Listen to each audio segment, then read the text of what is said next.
Você já se perguntou de que é formado o solo que você pisa? Quanto tempo ele leva para se formar e no que isso pode influenciar em suas propriedades? One, two, three, come on!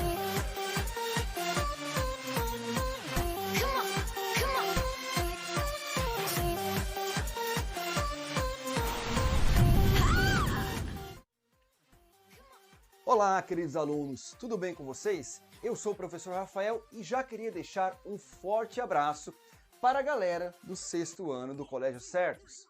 Muito obrigado por todos os comentários que vocês fazem constantemente nos vídeos aqui no canal. E hoje vamos entender melhor como se formam as paisagens que nos deparamos diariamente.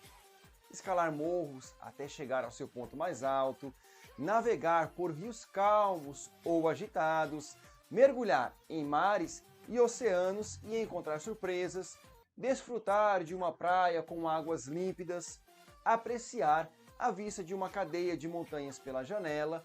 Não importa o seu estilo, você provavelmente já realizou ou viu em filmes alguma dessas atividades. Os cenários onde elas acontecem têm, além da beleza cênica, muito em comum. Apresentam diferentes modelagens da superfície da Terra, propiciam a prática de atividades esportivas e possibilitam o desenvolvimento de atividades econômicas, como a pesca, o turismo, o cultivo agrícola, a criação de animais e tantas outras atividades.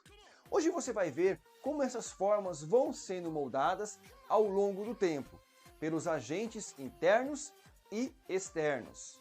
Como elas são representadas cartograficamente e como elas podem influenciar a vida e o cotidiano das pessoas. Se você mora em um lugar com ladeiras íngremes, sabe bem como isso acontece. A Terra é um dos planetas rochosos do Sistema Solar. Isso significa que ela é formada de material rochoso em diferentes estados, desde o núcleo interno até a crosta. Aliás, litosfera, outra denominação da crosta terrestre, é uma palavra de origem grega, cujo significado é esfera de pedra. E como de costume, já clica no joinha, aumentando aí a interatividade do canal. E caso você ainda não seja inscrito no canal, é só clicar no botão vermelho aqui embaixo. Assim, você vai receber toda semana os vídeos que posto aqui. Os agentes endógenos, também chamados de agentes internos, são aqueles que atuam abaixo da superfície ou que são originados de fenômenos internos. Nessa categoria, podemos citar o tectonismo, o vulcanismo e os terremotos.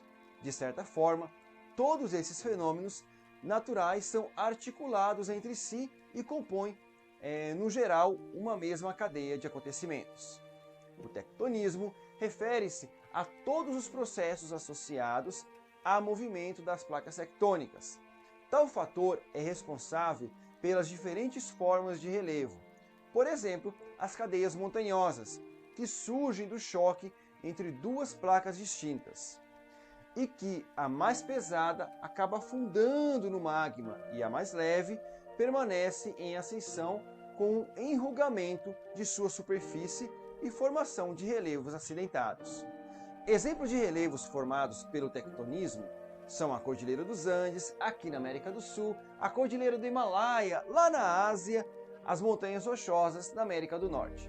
O vulcanismo é uma das consequências diretas das ações do tectonismo. A presença de vulcões quase sempre ocorre em pontos de encontro entre duas ou mais placas, em áreas que as atividades magmáticas são mais intensas e geram uma maior pressão sobre a crosta terrestre, onde se formam as atividades vulcânicas. O vulcanismo transforma o relevo quando a lava por ele expelida, junto a alguns materiais sólidos, é solidificada na superfície, formando as rochas ígneas vulcânicas. Como exemplo, temos o basalto. Já os terremotos ocorrem em face do alívio da tensão geológica, em que pontos de contato entre as placas tectônicas geram zonas de tensão geológica, onde durante muito tempo acumulam-se energia, fazendo com que partes delas sejam liberadas violentamente e os abalos sísmicos ocorrem. Outro fator que contribui para a ocorrência dos terremotos são as falhas geológicas, que ocasionam a instabilidade no terreno. Todos esses fatores estão interligados entre si. Em alguns casos, ações de vulcões podem desencadear terremotos e também os abalos sísmicos podem intensificar atividades vulcânicas. E tudo isso acontece quando o manto movimenta-se em formas circulares e pressiona a crosta terrestre, ocasionando aí todas essas ações. As rochas da superfície terrestre estão constantemente sujeitas a ações da natureza que modificam suas formas. Os principais agentes externos que desgastam, destroem e reconstroem o relevo são o intemperismo e a erosão. O intemperismo é um conjunto de processos que causam a decomposição das rochas. Esses processos podem ocorrer devido a fatores físicos, químicos ou biológicos. O intemperismo físico provoca a fragmentação da rocha, devido principalmente à ampliação térmica. Em regiões de deserto, por exemplo, as rochas se expandem nos dias quentes e se contraem em noites frias. Quando isso acontece constantemente, elas acabam se fragmentando. Já em regiões frias, as rochas sofrem fraturas devido à água que penetra em suas fissuras e poros, e ao congelar aumentam o volume, pressionando suas paredes e acabam se fragmentando. O intemperismo químico provoca a decomposição da rocha devido a processos químicos que ocorrem entre os componentes da água que nela se infiltram e os minerais que a compõem.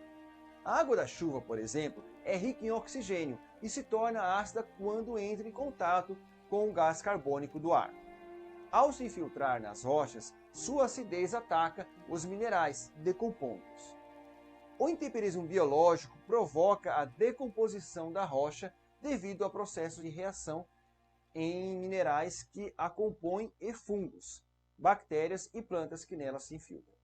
Além dos fatores estudados, diversos outros podem interferir no intemperismo, como o tipo de rocha, que pode ser mais ou menos resistente, dificultando sua fragmentação ou decomposição.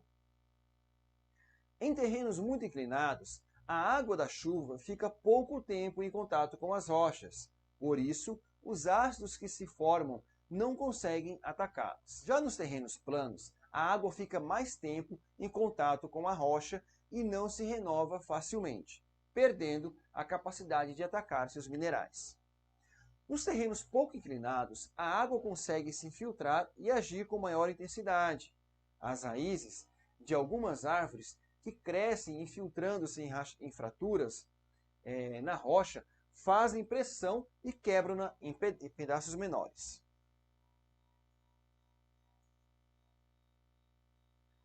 Os solos se originam a partir do processo de decomposição ou desagregação das rochas, graças às ações do vento, das chuvas, dos processos químicos e também da ação dos seres vivos. Sendo assim, as características e composições de cada tipo de solo que estão diretamente vinculadas às rochas que lhes deram origem, associados também às heranças e marcas causadas pelo tempo. Além da fragmentação, a retirada e o transporte de partículas das rochas pela ação da água e do vento também contribuíram para a formação de solos. Convém lembrar que esses processos continuam ocorrendo e participam das constantes transformações das formas do relevo. Devido à variedade de rochas, as condições climáticas, a presença ou não de resíduos de plantas e animais e ao tempo que levou para se formar, existem diferentes tipos de solos. Sob a ótica da geografia, solo é o espaço utilizado e transformado pelo homem e pelos demais seres vivos, sendo, portanto, uma importante fonte de vida. Os solos são fundamentais para o desenvolvimento de plantas e para o cultivo agrícola. Os mais apropriados para a agricultura são os que possuem a proporção adequada de areia, argila, sais minerais e humus. o que permite a penetração e a retenção de água e oxigênio em quantidade ideal.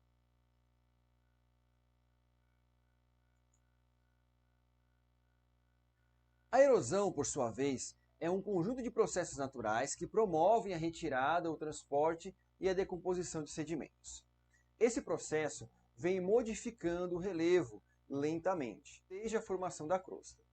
No entanto, a ação humana tem contribuído para acelerá-lo, de modo intenso e danoso, sobretudo devido à retirada da cobertura vegetal e à ocupação e ao uso incorreto do solo. O tipo de erosão varia de acordo com o agente causador. Dentre os principais tipos destacam-se a erosão pluvial, a fluvial, a marinha, eólica e a antrópica. A erosão pluvial é causada pela água da chuva em contato com o solo sem cobertura vegetal. Nesse solo desprotegido, a água da chuva bate diretamente e, sem conseguir infiltrar-se, corre por sua superfície, desgastando-a e transportando seus sedimentos, além de fragmentá-lo em torrões. A erosão fluvial decorre da ação da água dos rios, que, ao se deslocar, retira sedimentos do leito e transporta, depositando-os nas margens ou no local onde deságua. A erosão marinha é provocada pela ação das ondas do mar e das marés. Pode promover tanto a acumulação de sedimentos ou fragmentação quanto o desgaste das rochas. A acumulação pode formar, por exemplo, bancos de areia ou recifes. Já o desgaste de rochas dá origem às falésias. A erosão eólica decorre da ação dos ventos que promove o desgaste das rochas e transporte e decomposição dos sedimentos. Esse processo que ocorre, por exemplo, na formação de dunas. E por fim, a erosão antrópica, causada pela ação do ser humano. O uso impróprio e ocupação inadequada do solo intensificam os processos naturais de erosão, podendo ocasionar desastres ambientais, como desmoronamento de encostas de morros ocupados, além de reduzir a fertilidade do solo. Chegamos ao final de mais uma aula e hoje entendemos melhor por que as formas de relevo que compõem a superfície são tão variadas e transformam-se ao longo do tempo. Por hoje é isso, um forte abraço, fique com Deus e não se esqueça, não cole do colega, mas cole no careca!